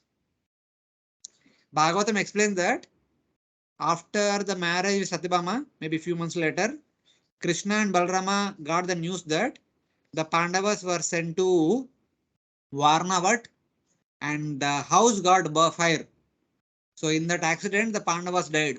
Hearing that news, immediately Krishna and Balram came to Hastinapur and they participated in the final rites performed for the Pandavas by Dhritarashtra and others. So there they cried. So while they were crying in Hastinapur for the death of Pandavas, immediately the messenger came and told that Satyajit died. Immediately they ran back to Madura, not Madura, Dwaraka, and there they began to cry. So this verse comes in that context. So Sukadeva Goswami says that when Krishna and Balarama heard this news, they immediately ran from Hastinapur to Dwaraka and they began to cry. Alas, alas, this is the greatest tragedy for us. वहां पे Pandavas died, यहाँ पे Satyajit died. So like that. And Daksha is telling that, imitating the ways of human society, they lamented, their eyes brimming with tears. They are actually literally cried with a lot of tears flowing down. But Shiva, he did not do anything like that. Technology means sometime. This pastime of Daksha happened when? Which yuga? This is Acharya are writing. Okay, last मनवंतर में हुआ होगा ना Lord Krishna का past time, वो पुराना कृष्ण का past time. So in that way, did your nature as Atmarama disappear? Bhagavan alone is expert in all arts. So my dear Lord, you are Atmarama. Even though you acted like humans, but still you remain Atmarama. But this Shiva, even at I died, he never came and cried for me. He continue to remain as Atmarama, something like that. Mataji, please wait. We'll take questions after reading through the sentences. So let me complete the flow. Or another meaning is that Daksha, by glancing scornfully at Shiva, committed offense, and thus, even after the offense was annulled, he had a material conception of the Lord's form. Though apparently he begged forgiveness from Lord Shiva, because it is a matter of custom, matter of routine, he begged forgiveness. But still, his knowledge is not completely purified. Still, he is maintaining the material conception of Lord's form. Thus, he says the Lord takes a human form. And also, he is saying all other words. However, the real meaning should be understood as follows. Situated in Vaikuntha, you accept the forms of the Purusha, the three Paramatmas, Karanodakshaya Vishnu, Garbhodakshaya Vishnu, Kshirodakshaya Vishnu, the creator of Mahatattva along with Maya, and reside within the living entities in Maya at the Antaryami. The Lord appears to be impure, but he is not. Though he is situated within Maya, he is pure since he has no relationship with Maya. This is the real meaning. The real meaning of the verse composed by Vasudev is, though Lord comes to this material world in the form of Paramatma, he is never touched by Maya. But apparently when he comes as avatars such as Krishna and Rama, his activity seems to be that he is affected by Maya. But he is not. But all others in this assembly, Shiva, Brahma and all, they are affected by Maya. Like that, Daksha is complaining. Yes, Mataji. Hare Krishna, Prabhuji, I was thinking that in the previous verses we read that Daksha, after getting goat said, he just woke up as if, and then he realized all his mistakes and he had tears because of Sati's passing away, and he offered prayers to Lord Shiva. But here, what we are reading, it doesn't seem like he is completely, his mind has got cleared about Lord Shiva. Means he is seeing the supreme personality of Godhead. Whatever yagya he was performing, Lord has appeared. So that is the perfection of the sacrifice he has achieved, where he is in front of the supreme Lord, and he is still saying that Shiva did like this, you did with your father-in-law like that, but he did like this. So whether really he has got his mind clear about Lord Shiva doesn't appear, Prabhuji, from his For more details, wait till 6th canto. In 6th canto, you will get more pastimes of Daksha. There he goes to the extent of cursing Narada Muni.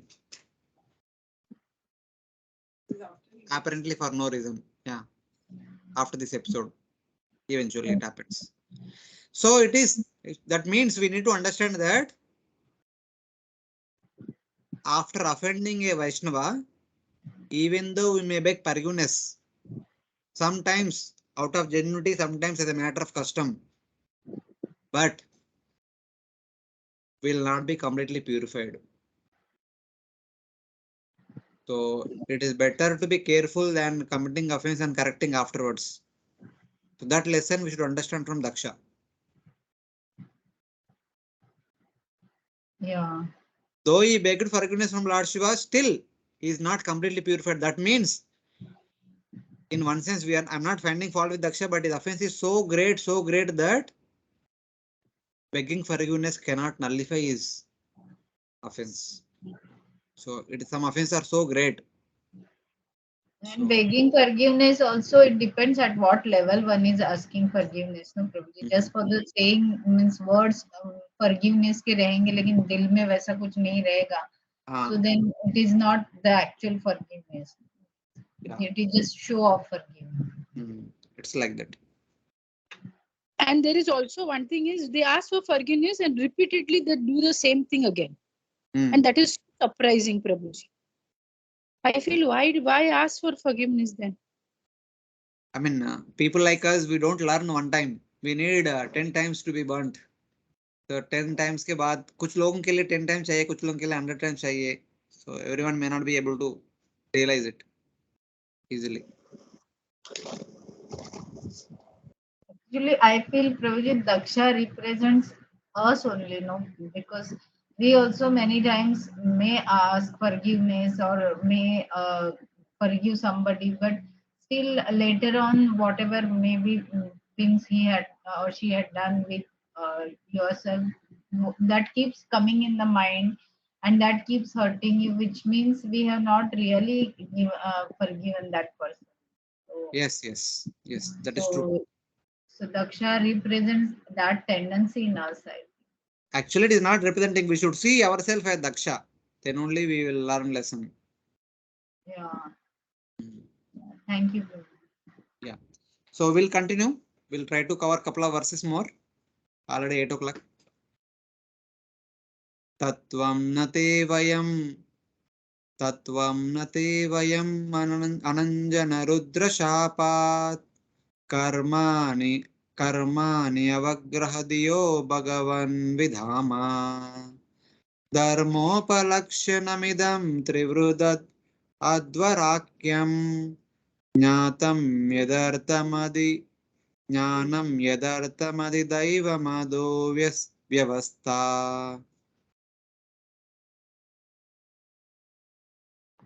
The priest addressed the Lord, saying, O Lord, transcendental to material contamination, by the curse offered by Lord Shiva's name, we have become attached to fruitive activities, and thus we are now fallen and therefore do not know anything about you.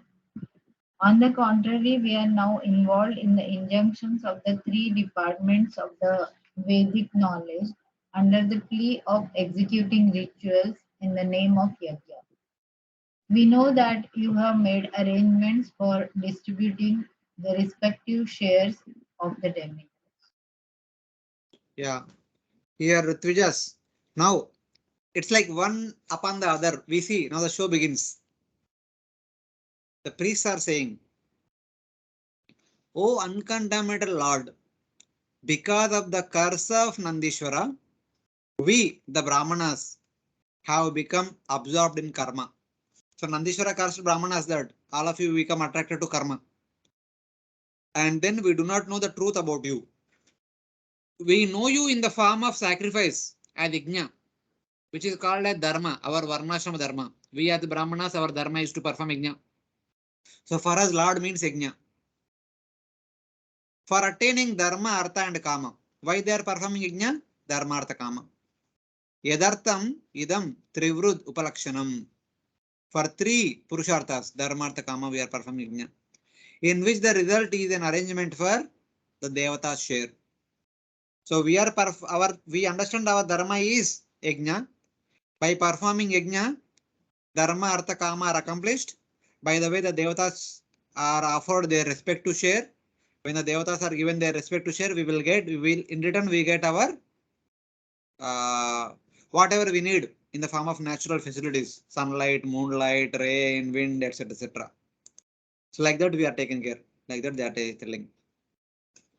So here, because we have become like this because of the curse of Nandishwara. O Lord, beyond the contamination of Maya, by the curse of Nandishwara, we are absorbed in karma and do not know you completely. How can Daksha know you? We ourselves do not know you completely. How can Daksha know? Daksha also cannot know you completely. That's why he is calling you as a human. And they are glancing at Daksha. They are saying that, what do you know? They glance at Daksha. Then they speak all these words. Then what do you know? Lord Vishnu says. Then the Brahmanas are saying that, we know your form as a sacrifice, as Yajna, which yields the accomplishment of Dharma, Artha, Kama, commonly known as Dharma for the Brahmanas. The general Dharma Varnashram duty for the Brahmanas is performing Yajna. So that is called as Sakama Karma. They are actually performing Sakama Karma. Result of this sacrifice is that there is an arrangement of share for the Devatas according to their qualification. What is the result of performing this Dharma? That we are able to offer the respect to share for all the Devatas. So the Devatas are worshipped and they give us natural resources, whatever we need for us to live here. And after our death, we will be promoted to Swarga. So, as being cursed by Daksha, being cursed by Nandishvara, we have become like this. And we don't understand you completely. How come Daksha will understand you completely? Our leader. Daksha is our leader. What he will understand more than this about you? Like that Ritvijas are. One way they are complaining towards Nandishvara. Because of Nandishvara curse, we have become like that. And Daksha is one among us. And what best he knows about you? That's why he's speaking like this. Are they trying to say that before Nandi cursed, they were okay? Only after his curse, they've become attached to food, right? Yeah. What were they performing yajna for? For the welfare of the entire universe. Or maybe for their own. Also, they are also part of the universe. For their welfare, also for the welfare of everyone. The first line is mentioned 2.45. It is meant for that. The yagyas, if they performed, it is meant for this one. Ah. Yes, they were already doing it. It's not that the Nandi curse did become. No, but Nandi curse actually. There will be an effect of that curse. There will be. Now they are acknowledging that. See, yajna can be performed in two ways. One is Sakar karmic way, Nishkama karmic way. So were they doing Nishkama karmic way? Previously they were doing Nishkama karma. Is it? At least some. Those people who are not siding Daksha. Daksha is obviously doing for Sakama karma, for his own glorification. But there are some priests who are actually genuinely doing it. They might be doing it on Nishkama karma. But by Daksha's curse, by the will of the destiny, so they are performing it for accomplishment of Dharmartha Kama, which is Sakama karma. Not for getting moksha. If somebody performing all the yajnas for getting moksha, then that becomes Nishkama karma. Hare Krishna, devotees are able to follow what's happening between the personalities here. Daksha complained Lord Shiva, and here and the Brahmanas, they are saying that by what can be done. Daksha is speaking like this because we have lost our good intelligence by the curse of Nandi. So what best Daksha can know? Like that they are kind of pacifying the matter. So in that way. दक्ष की वकालत कर रहे हैं. No, it is not wakalat. So they are not happy with what Daksha is speaking. So they are saying that what can Daksha speak because we are under, all of us are under the effect of Nandi's curse. Okay. So we can't say more than this because we have lost a good sense of judgment. What we know is all about you or Yajna. That's all. So they are actually submitting their bad fortune. Yeah, thank you. So in that way. Daksha is actually complaining Lord Shiva, but they are not complaining to Vishnu. They are saying that as a result of Nandi's curse, so our intelligence is limited. We can only understand about you this much only. We can't understand about you completely. That's why Daksha is speaking you as a human. He's addressing you as a human, and you act as if a human being with all the contamination like that. So in that way. Then Sadasya Uchu. Sadasya means the assembled personalities. They are speaking. Upatyadvani Asharana Uruklesha Drug Antakogra Vyalan Vishayam Rugatrishi Atma Gehorubhara Dvandvaswabre Kalamrugabaye Shokada Vigna Sarta Padukaste Sharandakadayati Kamopasrushta. The members of the assembly addressed the Lord, O exclusive shelter for all who are situated in troubled life, in this formidable fort of conditional existence, the time element, like a snake, is always looking for an opportunity to strike. This world is full of ditches of so-called distress and happiness, and there are many ferocious animals always ready to attack. The fire of lamentation is always blazing, and the mirage of false happiness is always alluring, but one has no shelter from them. Thus, foolish persons like live in the cycle of birth and death, always overburdened in discharging their so-called duties, and we do not know when they will accept the shelter of your lotus feet. Yeah. The assembled personalities, they are saying that, the entire assembly is saying that, treading the road of samsara, following the path of samsara, without any resting places, asharana, with holes of happiness and distress, dvandva sobre, full of fear of wild animals.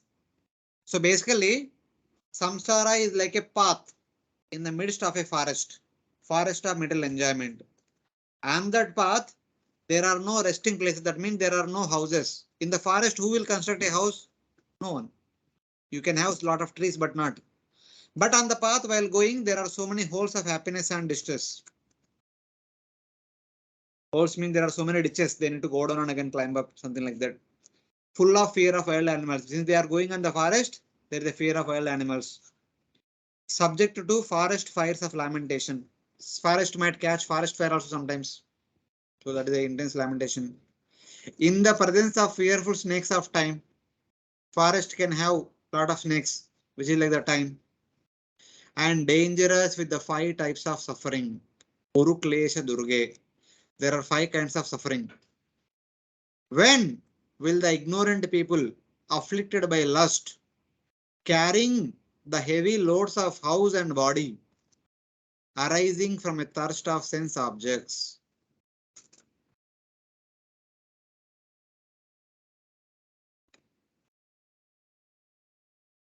Okay.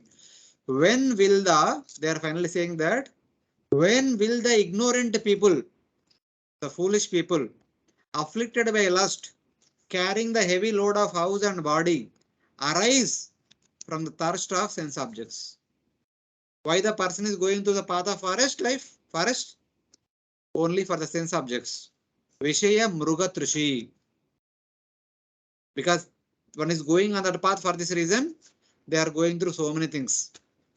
There are no resting places, and there are holes of happiness and distress. There is a fear of wild animals. There is a lamentation due to forest fires, and there is a presence of fearful snake. That means death can come anytime. Everyone is afraid of death. कैसे भी आ सकते हैं. And there are 5 types of suffering.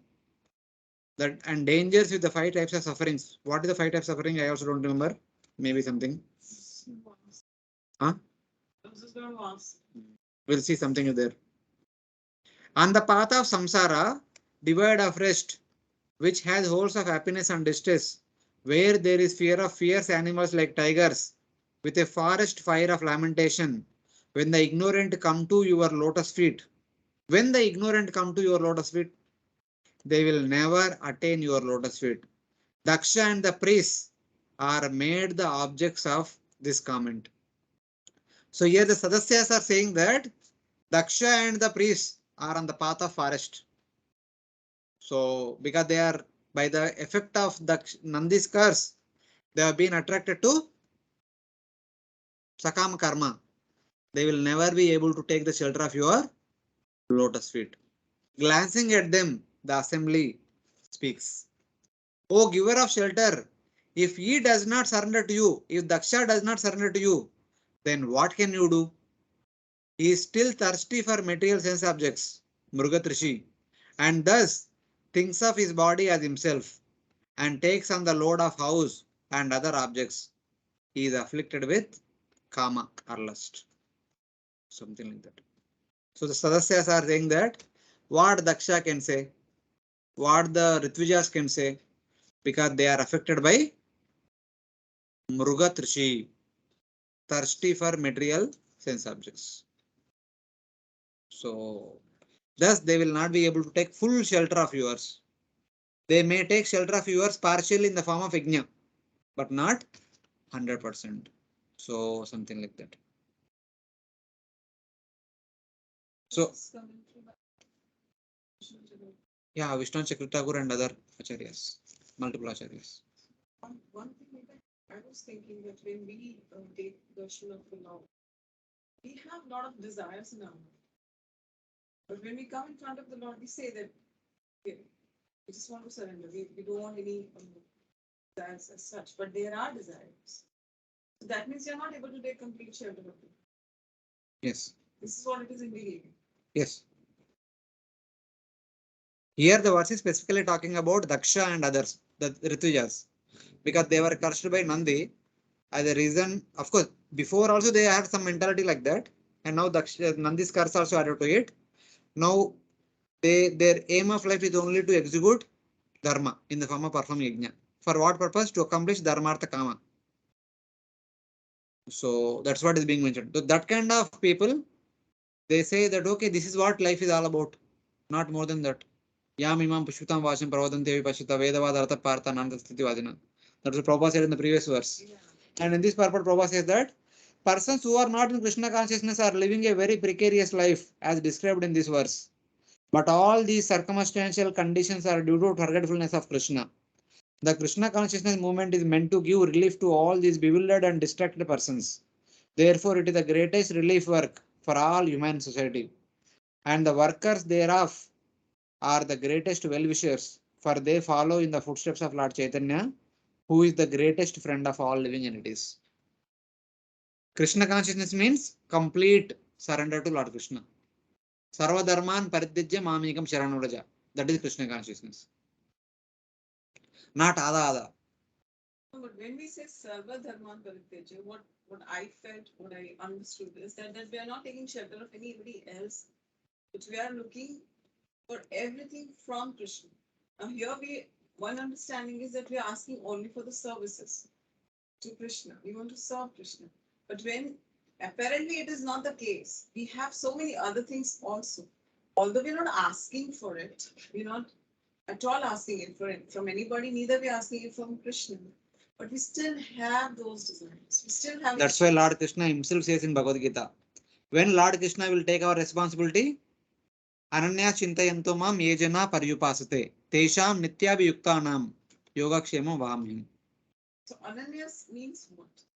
What did we discuss? What did we discuss in our Bhakshasri about this verse? Hare Krishna, any devotees can help us understand this verse? What is the meaning of Ananya Chintayanto Mam Yejana Paryupasate, Tesham Nityabhiyuktanam Yogakshemam Vahamyam. So here Prabhuji says that go to Vrindavan and become Babaji. So other devotees, please, can help us understand the meaning of this verse. One who is completely dependent on Krishna for anything in this life or Anything like, get into details. means anything material or spiritual, whatever your desires are, he's completely dependent on whatever Krishna feels right. Ananya Chintayantoma means not surrendering to the devatas, not going to Ganeshji, Hanumanji, this devata, that devata, only Krishna. Or only Vishnu or Rama, any form of Krishna in that sense. That is the meaning of this verse, you say. Material desire, spiritual desire, but only Krishna. Or any form of Vishnu.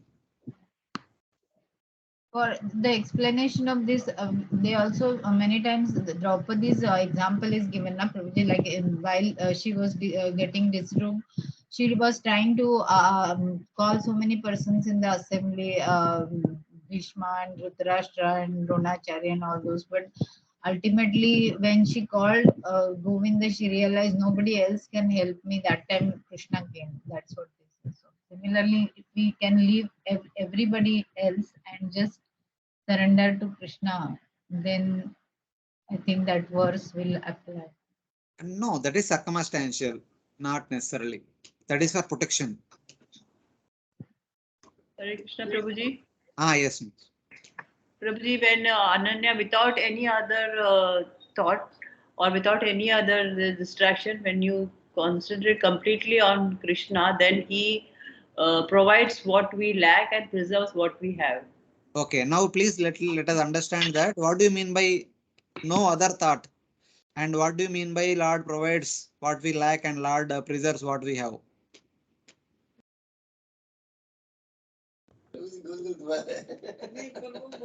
Completely focused on Wait.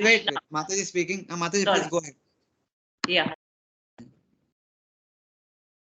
Yeah, please go ahead. Here devotees are speaking. I told them to wait.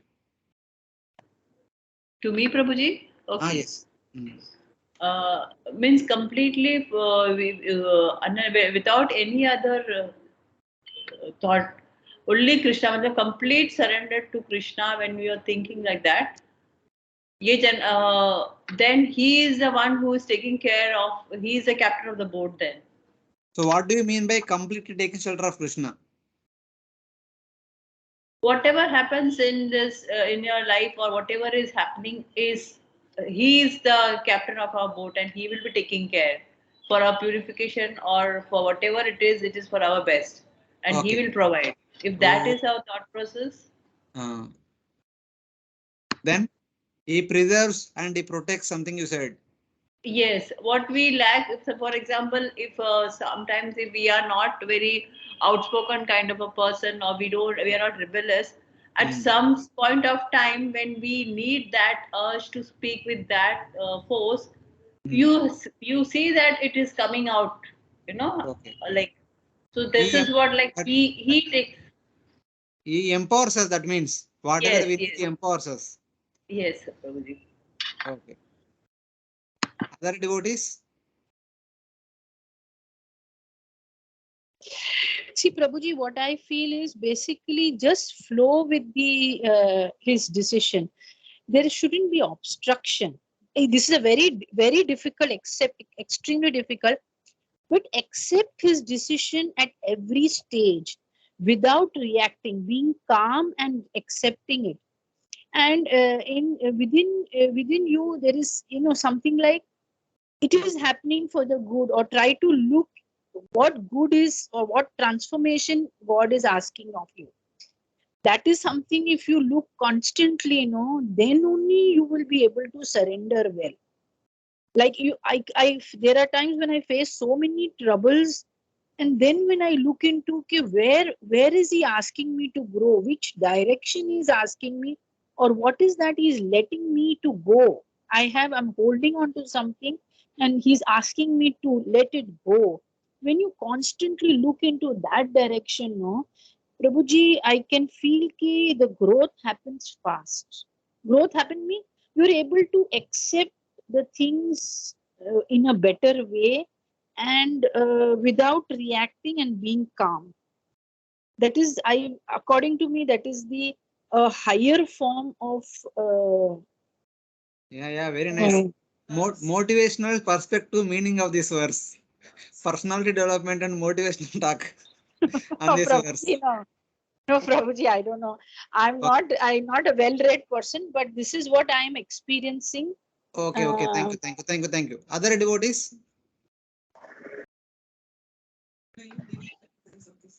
Prabhuji, surrendering to the will of the Lord, like whatever happens in our life, rather than when we expect that or we pray that What do you mean by surrender to the will of the Lord? Means whatever happens in our life, to accept it as Lord's wish. Means make his desire as your desire. What do you mean by his desire? What is his desire? Means suppose whatever, suppose something unfavorable happens in our life, then also we can, sorry, then also if we can see that this was Lord's desire either to teach me something or to purify me, whatever. So that is why this thing has happened. So if we take it that way, then that stress doesn't remain. Then whatever happens, we thinking about no it. problem. This is like practically dealing with the different things that happens in our life. That is fine. So any other devotees want to add on to it? Gopinandini Mataji, want to say something? Perspective.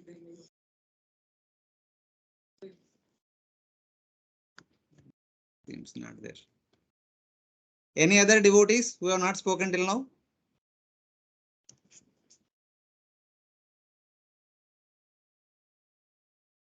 So my understanding is see, Ananya Chintayanto Mam Yejana Pariyupasate Tesham Nityabhiyuktanam. This word we quoted many times in our Bhakti Shastra classes from the beginning to the end. We talked about this Nityabhiyuktanam many times. The meaning of this verse is So my dear Lord, I have fulfilled all my responsibilities in this world. As a son or daughter towards my parents, as a wife or husband towards my spouse, as a parent towards my children, as a relative to my relatives, as a friend to my friends, as a disciple to my guru, as a master to my followers. Now done. Everything is done. Ananyas, I don't want to have any more other responsibilities, any other obligations. I only have one desire. Tesham, hereafter, Nitya Abhyuktanam. I want to be your associate in your abode and want to serve you for the rest of eternity. Please do the needful. Now this is the only thought in my mind. I don't have any other thought because there is no end to worldly responsibilities. If you continue to do, you can do only. As a daughter, as a son, you can do. As a husband, you can do. As a father, you can do. As a grandfather, you can do. As a great grandfather, also you can do.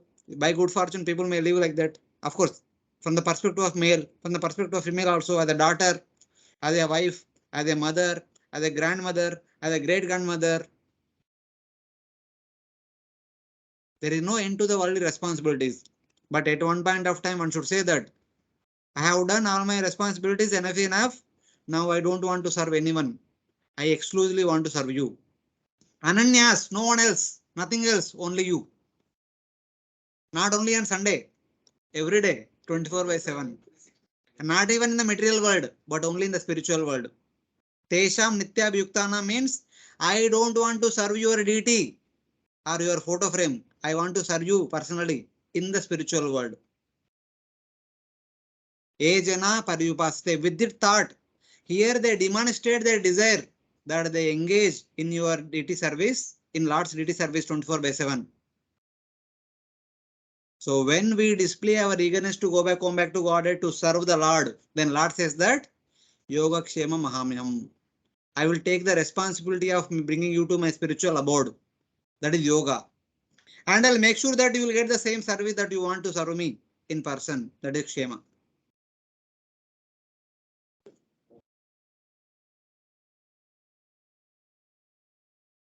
Hare Krishna. Thank you very much. Over and out. And different devotees are giving different outlooks. Thank you very much. They're all good. They're all practical. But this is what is hinted by this verse. This verse comes in which chapter? Which scripture? 9th chapter. 9.22, Prabhuji. Okay, what is the name of that chapter? Title of the chapter? Most confidential knowledge. What do you mean by most confidential knowledge? Rajavidya Rajaguhyam Pavitram Vidamatvam Pratyakshagamam Dharmyam Susukam Kartum Abhiyam. So what you just said, what means? This verse is the definition of Ananya Bhakti. One day we should come to this point. Today we have so many responsibilities. But before death, we should come to this point. When we come to this point, that means we are exhibiting our desire to, or we are exhibiting our readiness to go back to Godhead. When we come to this point, then Lord will open the doors to Vaikuntha. Till then, we say that I am also practicing bhakti. By the way, I also have so many responsibilities. Because now I am a husband to a wife, I am a wife to a husband, I am mother to children, I am father to children. So something like that. So many responsibilities are there in relation. As long as we are still saying that, okay, I have so many responsibilities, Lord says, okay, stay here, fulfill the responsibilities. If they are not done with the responsibilities, continue in the next life. Still not done, continue in the next life. Still not done, continue in the next life. Only when we say that, my dear Lord, there is no end to all these responsibilities. I am done. Thank you very much for allowing me to render all these responsibilities. Now I only have one responsibility. That is, I want to serve you in person in your abode for the rest of eternity. हम बात करेंगे ना अभी time है गुरु महाराज का भी next chapter से उनका ही चालू होगा तब डिस्कस करेंगे. He is still here only, did not go to Vaikuntha. He is in Droloka. You need to attend cosmology presentations. अभी कभी तक सुना ही नहीं लगता है. पूरा दुनिया सुनना. Kabhi, when are you taking your class, Prabhuji, cosmology? When are you taking the next batch? No, I don't know. He is in Dhruva. Prabhuji, I have a question. Yes, Mataji, you can ask the question. See, Prabhuji, you said before death. Now, death can come at any time. Okay. How Okay. would you feel, or how would you sense that the responsibility you have done is enough, or is it complete? How and what? How would you define that? It's Taking up to you. care of the See, family is an on. for example, when it is not like a boasting, etc. I mean, one way we should, there should be a full stop one day. Otherwise, it will continue on. Yeah, but There is Kavi, no end to how it. There death is no can end to come? the responsibilities. Yeah, but death can come anytime. So how would I know That means before death? every moment we should be ready for that. Every moment we should live with that consciousness. Death can come anytime. So death may come tomorrow. At least today we'll prepare. We will be in this consciousness. See, With this is consciousness Shastric that understanding. This is Shastric understanding. How to do depends on different for each individual. But unless until we come to this point, we are not ready to come back to God. That's all. There is no second option than this. That's why Lord Vishnu told, Lord Vamana told Bali Maharaj, come home, comes to spiritual world. But Bali said, I want to become Indra. Then Lord says, oh, go to Sutala. You cannot become Indra now. For now, Purandara is Indra. You can become Indra in next Manvantara. So you have to stay back for one and a more Manvantara time period. Otherwise, you could have gone back to Godhead immediately. And Dhruva Maharaj also could have gone back to Godhead immediately. But he said, Padam Tribo Notkrushtam Jigisho Sadhu Artambi. He said that I want to have the position superior to that of Brahma. वही है ना, पूछा था एक बार पूछा हो गया। हाँ बस उतना ही है, एक बार डिजायर मिलता है। अभी मेरा मन में डिजायर है, I want to become IAS, I had desire, for example we say that, so I did not do this time, so next time I have to do it. Desire तो पूरा होना चाहिए। Now you don't have that desire. Now you are correcting your desire then. So now I should become firmly resolved on this desire that I want no icha. Abhi I want to go to spiritual world. I think Dhruva did not. Huh? Dhruva did not on his desire. Let me complete. So since he had that desire, so Lord Vishnu initially gave him kingship over the entire Bhumandala. He ruled for 100 celestial, that is 36,000 years. And then Dhruva went to Lord Vishnu's own abode. Because the position as a king on the Bhumandala is not the position superior to Brahma's position. Because he had a desire, he wanted to get superior to Brahma. If Lord Vishnu does not give that, no one will have faith on Lord Vishnu. So Dhruva approached Lord Vishnu with a desire to get a position superior to that of Lord Brahma. If Lord Vishnu only gives the position as the king on the earth, so everyone will say, Abhi dekho, Dhruva gaya unke paas with some desire. And he gave him something penny and told him be satisfied with that. Hey, what kind of God is he? Lord Vishnu gave his own position. Because according to, we read in Bhagavad Gita, the mode of passion is superior to mode of ignorance. And mode of goodness is superior to mode of passion. The seva of Lord Shiva, the seva of Lord Brahma, that is creation, superior to the seva of Lord Shiva, which is destruction. And seva of Lord Vishnu, which is maintenance, is superior to the seva of Lord Brahma, which is creation. So the position superior to that of Lord Brahma is that of Lord Vishnu's. So Lord Vishnu gave his own seva to Dhruva. That is the maintenance of the entire universe. So now, on behalf of Lord Vishnu, Dhruva is maintaining the entire universe. Yes, currently he is doing it. By Lord Vishnu not only gave the service, he also gave his own abode. The entire abode of Lord Vishnu, which is known as the Vishnu Pada, it was given to Dhruva. And the name also changed. It became Dhruvaloka now. See, it goes to that extent. So it is within this material world only. Ah, yes. So where simultaneously is Vaikuntha, at the same time still in the material world. But still he is doing the seva. Lord Vishnu gave his own seva of the maintaining the universe. Dhruva is doing the maintenance of the universe on behalf of Lord Vishnu. Because that was his desire. He is doing it. So It's like that. So when Krishna is saying, I carry what you, I maintain what you have. So he's basically meaning the spiritual aspect of it. He's not talking about material things. Of course, we can take the meaning of this verse under different levels. So what I have said is based on the commentary of Acharyas. So this we don't read in our proper translation. Proper translation is general in our day-to-day dealings, as all many of the devotees suggested in the discussion. So it's like that in our daily dealings. If we have something, Lord preserves good qualities. We have Lord preserves those good qualities. Something we are lack of, Lord provide that, so that we'll be recognized among all in the society of people like good gentlemen, something like that. From the point of view of financial aid, so our healthy point of view, our health is not good. Lord will kind of show good compassionate glance, so our health becomes improved. Financial also we may not be in good situation, so our situation may become improved. So like that, when somebody becomes devotee, the circumstances become favorable, and they will be situated in a good position. Something like that. All these things will take place. Many devotees talk about it. They actually watch for it. All this will happen. So that is the understanding. So in practical dealings, we can take like that. But on the highest sense, since the chapter is talking about Raja Vidya, Raja Guhya Yoga. So this is the verse. What is the Raja Vidya? What is the Raja Guhya? What is the combination secret? My dear Lord, done is enough. Thank you very much. I am done. I am ready to come home. Please take me to home. Take me to our eternal home. When we say that, Lord will take us back home, back to God, and He will award us that service.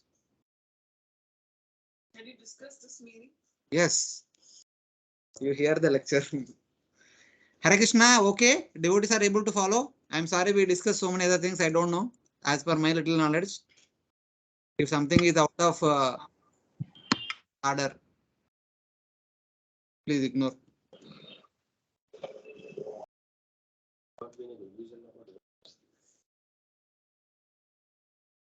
We'll stop here. We'll continue next week from verse number 29 onwards. So, any questions before we close?